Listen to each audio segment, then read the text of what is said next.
However, today I will focus only on 4 countries of interest in the Arab world. These 4 countries are Egypt, Jordan, Morocco, and Tunisia in alphabetical order. These 4 countries particularly went through experiences of economic liberalizations that were generally applauded for their success until the Arab uprisings. After the Arab uprisings, there were two dominant views that, in my opinion, are contradictory in terms of their implications, but they are not necessarily conflicting in terms of their analysis of what led to the Arab uprisings. One view suggested that the liberalization preceding the Arab uprising is actually the root causes of these uprisings. The process of the economic transformation that these countries underwent have left millions of Arab young people that are disenfranchised economically. The voices of unemployed young storming the streets demanding better standard of living were loud and clear. The hardship of corruption that mostly fall on the poor of the society was a major grievance during the demonstrations. The duality of the economy was staggering. One sector of the economy was rapidly growing, enjoying the fruits of economic growth, while the other sector was suffering from low productivity, low human capital, and an absent prospect of social mobility. The other position, on the other hand, argues that the way forward for these economies is to actually continue with economic liberalization and transformation. However, this comes with an important caveat that these policies of economic liberalization have to come with better institutions, better governance, because this was actually the problem. The problem were not in the policies, the problem that there was too much corruption, there was very weak governance and weak institutions. A case in point is the Deauville Partnership with Arab Countries in Transition, which is the summit that took place in the spring of 2011 between the leaders of the G8 and the Arab countries that were undergoing these transitions. Obviously, notably Egypt and Tunisia, Morocco, Jordan, and basically the announcement that came out, or the agreement they agreed on Deauville, was that it consists of 4 points. These 4 points include stabilization of the economy, economic integration, job creation and participation, and governance. Basically, it's a mix and match of globalization and institutional reform. When we talk about stabilization, it's basically the recipe of consolidating the public finances. When we talk about integration, we're basically referring to trade liberalization and financial account liberalization. But it comes with an institutional reform. Understandably, people in the international community conceded that the weak institutions of the Arab economies derailed the economic policies, which at the time their economic outputs were deemed positive. All of these countries went the process of economic liberalization almost during the same time, starting from the mid-80s, going through the mid-90s, and then another episode starting in the early of 2000.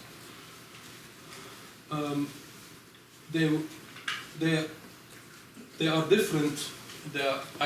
It's very easy to say that these economies now are very different from what they were at the beginning of the 1990s or at the end of the 1980s. I'm actually interested in studying these experiences of liberalization from a different perspective. I want to see to what extent were they successful in delivering what they promised to deliver or not. And if they were not successful, was it actually due to the quality of institutions that these countries are associated with or not?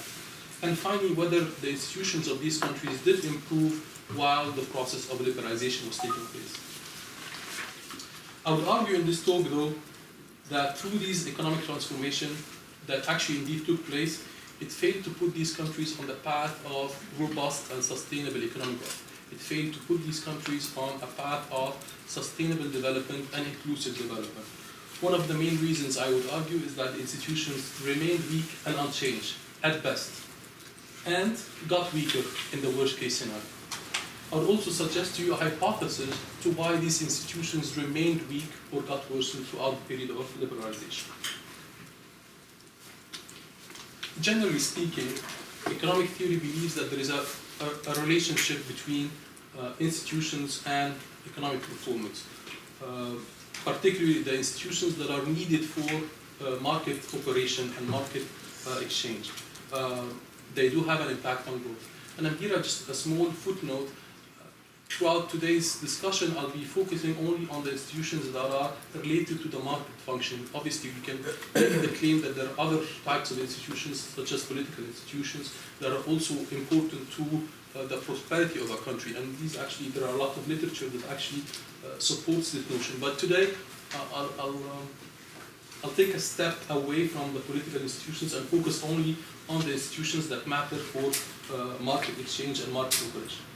They have an impact on different market transactions, particularly through contract enforcement and property rights. This leads to an impact on capital accumulation, knowledge accumulation, and economic exchange. They are, however, resistant to change. It's very difficult to change institutions. And this is why we believe they do have an impact on the long-run growth, not on the short term. Usually when you look at institutions, you look at many years, not just a small episode of years. It is, however, expected that economic transformation and structural transformation that the economy undergoes will lead to an institutional change. Hopefully, for better institutions. The experience of liberalization in Arab countries is therefore a case study to test whether economic transformation and liberalization led to institutional change. If it did to positive institutional change, then the prospect of these countries are equally positive. If, however, these experiences did not affect the quality of institutions, then policies of trade openness, capital liberalization, and privatization would not bear their long-term fruits. We generally mean by institutions that these are everything that we cannot account for in terms quantitatively. As economists, we like to think of it as the epsilon in the regression. After we account for everything, the capital accumulation, the human capital, the trade volumes, and everything remains unexplained, and this is blame it on the institutions. And there are obviously a lot of empirical work that found really the significance of these institutions on the long term. They not only impact development or growth in the long term, but also they impact indirectly the capital accumulation and the trade. Basically, if you think of trade, you can think of weak institutions as a transaction cost, as an additional cost to the exchange between a buyer and a seller. The weaker the institutions, the higher the cost of the transaction, and it could actually, at the extreme case, if the institutions are very, very weak, the cost of transaction can be very prohibitive to the degree that it will halt the exchange. Particularly also when it comes to contract enforcement in international trade. For investment, the poor quality of institutions, basically you can think of it quantitatively as an additional risk to the financial investment. The better the institution, the less the risk associated with the investment, holding everything else equal. Generally speaking, low contract enforcement and corruption and costly bureaucracy are associated with lower rates of investment and lower volumes of trade, on average. How do institutions change? They do change. In some countries, we've experienced some change in institutions, but the reason behind it is still subject to a lot of research. But generally speaking, institutions change because of the flows of goods and services and the flows of capital out of the allocation of resources. Economic liberalization is in fact a transformative experience. Such economic transformation can, therefore, in theory, change the type and quality of institutions. Changes in institutions can be through the impact of liberalization on institutions can be through different channels. If we consider, for instance, how does trade openness or trade liberalization changes institutions, if you think of an economy where there are two broad categories of economic activities, one of them is a productive activity while the other one is a rent-seeking activity. Trade leads to economic specialization in one of these activities, depending on the comparative advantage of the economy. If trade leads to reallocating the resources away from the rent-seeking activity to the productive activities, institutions get better. The converse is also true. An alternative explanation suggests that trade, due to its distributional effect on income, it leads to a formation of what we refer to a new constituency that may demand better institutions.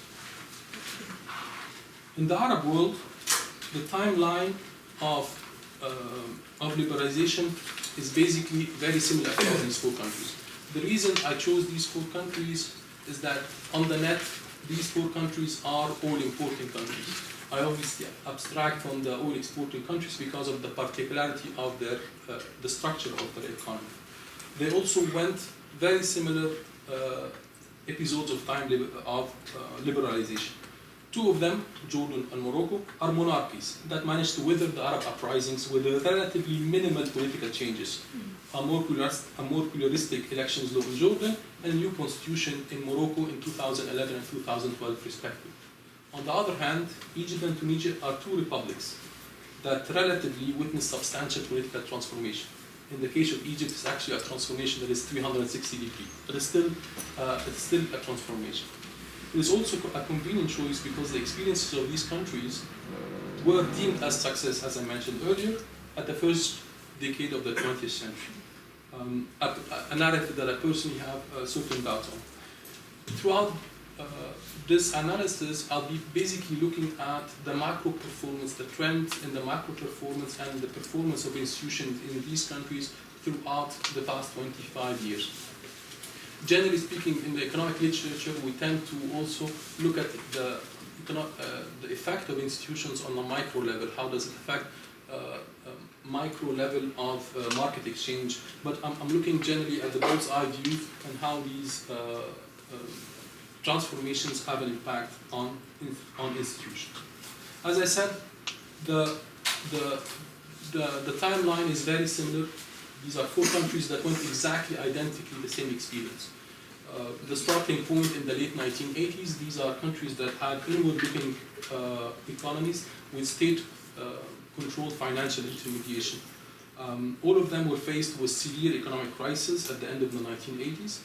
Prior to financial liberalization, financial intermediation was basically administered by the state through compressed interest rates and allocation of financial resources to what was deemed a strategic or priority sector. So basically, the government imposes on banks that they should allocate a certain quota or a certain percentage of their resources to certain sectors of the economy.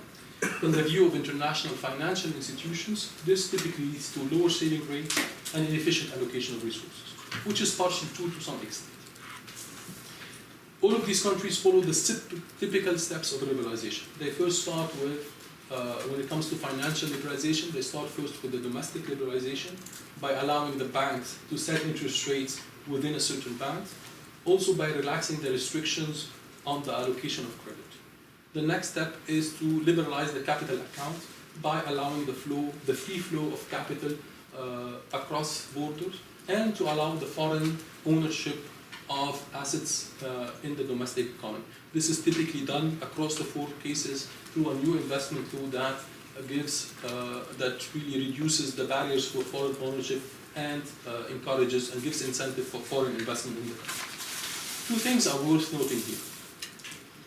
Even though the steps are very identical across the 4 countries in terms of legislation and policies, the pace of adoption was very different. Some countries took it slower than others. For instance, Tunisia relative to Morocco was slower in the domestic liberalization. Its financial liberalization started in 1987, exactly the same year when Ben Ali became Prime Minister of Tunisia, by liberalizing the interest rate on term deposits, excluding certain sectors that were really important to their economy. And it wasn't actually until 10 years after, in 1996, that all restrictions on price and quantities of credit were completely abolished.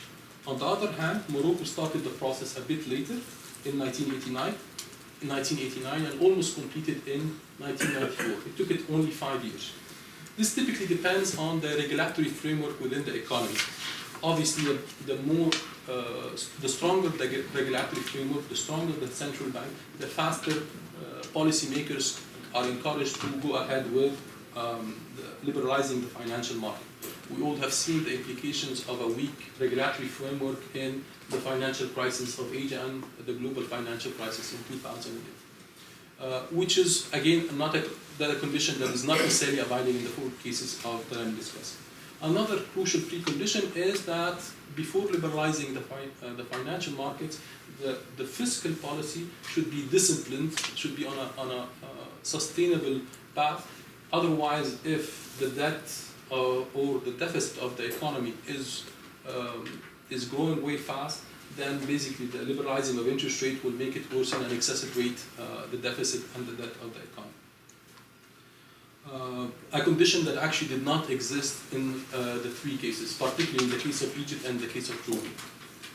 When it comes to trade liberalization, the initial step is also a price correction. In the case of financial liberalization, you basically liberalize the price of money, the interest rate. In the case of trade, you liberalize the exchange rate.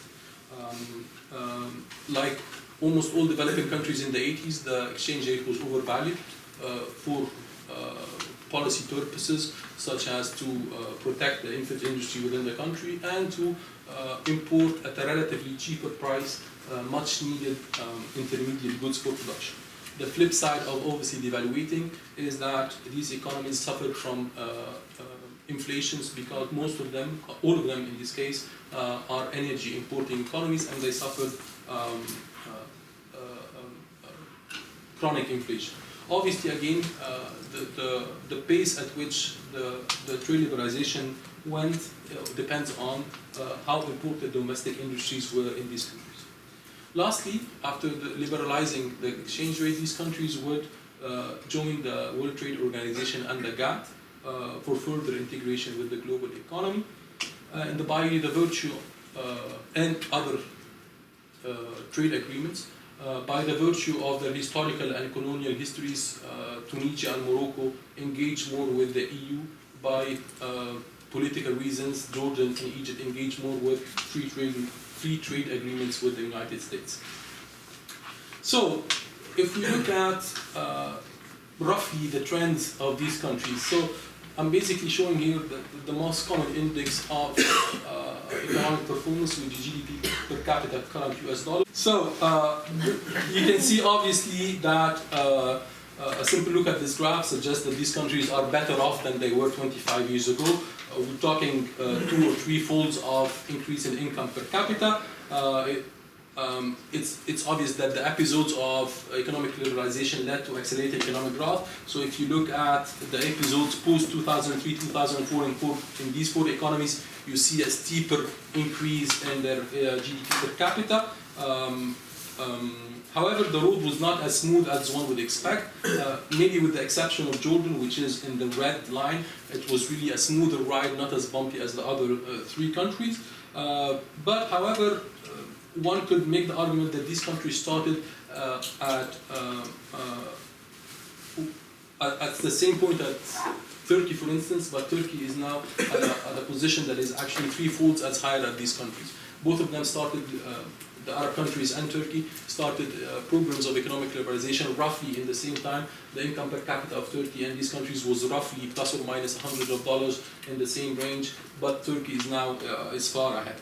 So obviously, on average, people are richer in these Arab countries than they were 25 years ago. My generation is richer than my father's generation. On average, again, we're abstracted from distribution effects. If we look at gross capital formation, it's clear that as a percentage of GDP, the effect of capital flows is very clear. We observe great variations in the 4 cases. I'm showing the 2 republics, Egypt and Tunisia. There is a particular upward trend when these policies start to be adopted. Again, we're looking at the first decade of 2000. In the 20th century, you see the upward trend. And again, you see in the beginning of the 90s, in the case of Tunisia, where capital accumulation increases. But generally, before the liberalization, the capital accumulation was very low in terms of percentage. Again, it's bumpy. It's not really robust. The variability is substantial, and overall 25 years of liberalization did not increase the capital formation to a substantial, robust level. Maybe with the exception of Jordan, which I'm showing again here, with the exception of Morocco that has a trend that is upward. Again, in the 4 cases, the effect of the financial crisis is very prominent after 2008. So they pick up in the 1980s and then they go down again and then they go up again in the 2000s. These countries were obviously affected by the international financial crisis. The foreign direct investment fell from record highs in all four countries. I remember very well in 2006 and 2007, people were in the four countries and in Egypt in particular were singing hymns of the FDI reaching record levels that were never seen in Jordan, in Morocco, and in Egypt. However, unfortunately, to their tough luck, the gods kind of conspired against them, and the financial crisis took place, and then there was a major drop in the in the foreign direct investment. If we look at trade, the effect of liberalization is again very clear post-2000, after years of decreasing trade volumes. The interesting part in this graph is the picking up happens almost at the same time in the four countries. They start to pick up in 2003, 2002 at the same time. The effect of the financial crisis after drops them. Basically, it's really I always like to say it's a case of a copy and paste. They devalue the currency, you see the trade volumes picking up, they start to engage in trade agreements, and you see the trade volumes picking up. Egypt, unfortunately, in the case of Egypt, which is the light blue color at the end, did not see any picking up like the other countries after 2000. Well, these are the typical indices that we use to document liberalization, the flow of capital, the GDP, and trade. I would make the argument there are other aspects that are actually equally important, but usually they're not presented in the discussion of these experiences. There are other important aspects that bring to discussion when assessing the economic liberalization in the Arab world. There are obviously, in my opinion, points of weaknesses. First, the progress in these countries wasn't robust and sustainable. The trends are rather volatile, especially when it comes to foreign direct investment and manufacturing exports. Aside from the shock that these economies face due to the global financial crisis, we do not observe a continuous upward and stable trend that we observe in other countries that went through the same experience of liberalization. The other point is the failure to integrate the informal sector. All of these countries, with different degrees, have a large informal sector, a sector that did not gain access to the international financial market and to the trade markets. In the case of Egypt, for instance, agricultural exports declined partially due to large informality in this sector. A direct implication that we see in the public finances is that the tax revenue as a percentage of GDP in all four countries remained constant. You can draw a graph and it's a straight line. That they did not capture any additional economic activity from this informal sector. But almost certainly the important thing that matters really when it comes to this informal sector is the income disparities. You basically have the textbook story of the industrial revolution of industrialization. You have one sector growing very, very rapidly and the other sector where the majority that is left behind and has very, very low levels of income and low levels of productivity. Lastly, and most importantly, is, in my opinion, the effect on manufacturing. And this will come handy when we talk later about institutions. So the graph shows here the value added as a percentage of GDP of manufacturing. And you see, this is the case of Egypt. Manufacturing actually took a step back as a value added of GDP in favor of extractive industries, such as energy-intensive industries, and services such as construction. It's also interesting in the case of Egypt that the first phase of economic liberalization improved the contribution of manufacturing, while the second phase in 2003 actually did not. This is particularly mainly due to trade agreements that were signed in the early 2000s. Similarly, in the case of Tunisia, downward trend, manufacturing does not contribute as much to GDP as it used to contribute. In Morocco, it seems slightly stagnant with a pickup in recent years, but overall it's a downward trend. The exception is, surprisingly, Jordan. Jordan has the contribution of manufacturing to its GDP has been on an upward trend increasingly, obviously abstracting from the downward trend that happened post the 2008 financial crisis. So we see manufacturing retracting in these countries with the exception of Jordan. Now, this is I gave you two sides of the coin, the traditional story that is usually reported about these experiences, and the other things that are, in my opinion, do not lead to not so successful experience or a failure in my opinion. Now we shift gears and look at institutions. As I mentioned in the beginning of the talk, the failure of liberalization experiences were attributed to one narrative, which is weak institutions. This is partially true. There is literature that estimates the outcomes of countries if they were to have better institutions, kind of what-if scenario. So you have country X, if this country currently has this level of quality of institutions, what if this country had a better level of institutions, where it would be. So, and this is actually what a lot of my research that I did on this project kind of proved. I also subscribe to the notion that institutions and development or growth is a two-way street. Institutions affect progress, and economic transformation, as I mentioned, has the potential to affect institutions. One of my main arguments here is that the biggest failure of the experiences of liberalization was its failure to improve and change institutions. Institutions are still weak. They did not improve relatively to other countries. Let's start with the rule of law. Data on the rule of law from the International Country Risk Guide developed by the PRS group. Actually, one thing that I'm happy that I'm being here is that these data cost $4,000 and they're courtesy of Stanford Library, they're for free. So, when you look at this data, and it's very fascinating that you can get that for free. So for me, it's so when you look at this data, straight line, nothing. Corruption today in 2014 is still like corruption in 1980s in the 4 countries. Nothing changes.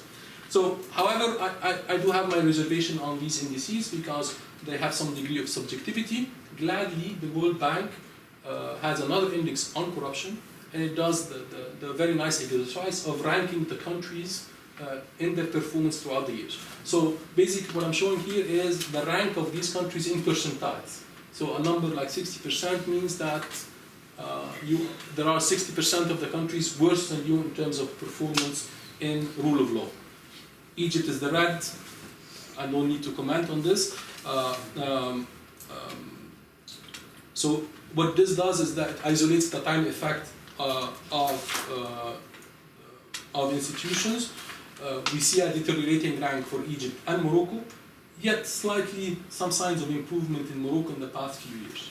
On the other hand, if you look at Jordan and Tunisia, a stagnant performance for Jordan, a bumpy kind of performance for Tunisia, and then it dropped recently. So that's the rule of law.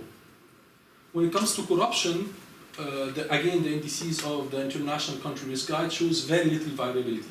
I can categorically say that there is no sensible change in the corruption index for the 4 countries in the past 25 years. Looking at the ranking from the World Bank, which is shown in the slide, we see that the control of corruption behavior mirrors the rule of law. This should not be a surprise. Obviously, the less the rule of law, the more corruption is.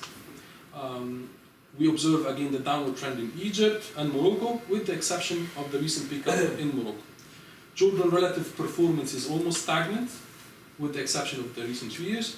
Tunisia has no improvement, with the exception of an abnormality in 2002. So this little bump in the bluish line that you see. Before looking at these data, my initial intuition was that the behavior of the kingdoms would be identical and the behavior of the republics would be identical. Actually, what we observe here is that Egypt and Morocco are very similar in their trends versus Jordan and Tunisia. With the exception of something similar that the 2 kingdoms, Morocco and Jordan, started to pick up in the recent year post 2011. Other indicators that I don't show here, such as quality of bureaucracy, regulatory quality, all of them do not show any sort of improvement at best, and some of them actually deteriorate. So, why does this happen? What I call failure to launch?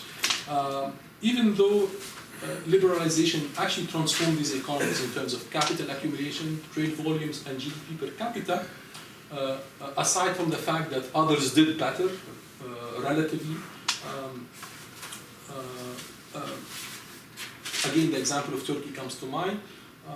My argument that these experiences fail to change the underlying institutions This is, in my opinion, the challenging part, because institutions are very hard to change. It takes longer time, and they're very rigid by nature. The reason that I'm proposing is that it could be either two things. It could be that the institutions are really bad, and the initial condition is that you're starting off is really terrible, and it needs more than 25 years, and it needs a century, and it takes a while to change. Or the policies of liberalization had also a negative impact on these institutions. I would argue that it's the combined effect of both. Institutions generally improve when the rents associated with certain economic activities disappear. There is no incentive to maintain bad institutions or to maintain corruption.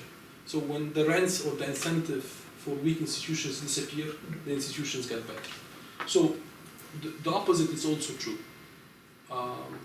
So the less the rents, the better the institution. So if an economy starts from a position where institutions are poor, with high corruptions, weak rule of law, and if the liberalization does not reduce the rents, then the institutions will get worse. Alternatively, if liberalization and trade leads to allocating the economy resources away from the rent extracted activity into the productive activities, institutions get better. Case in point, the manufacturing or industrial activity. This is, in my opinion, the case in the Arab countries with different degrees, obviously, more apparent in the case of Egypt and Morocco, and to a lesser extent in the case of Tunisia and Jordan. Institutions deteriorated along the decline of manufacturing activities.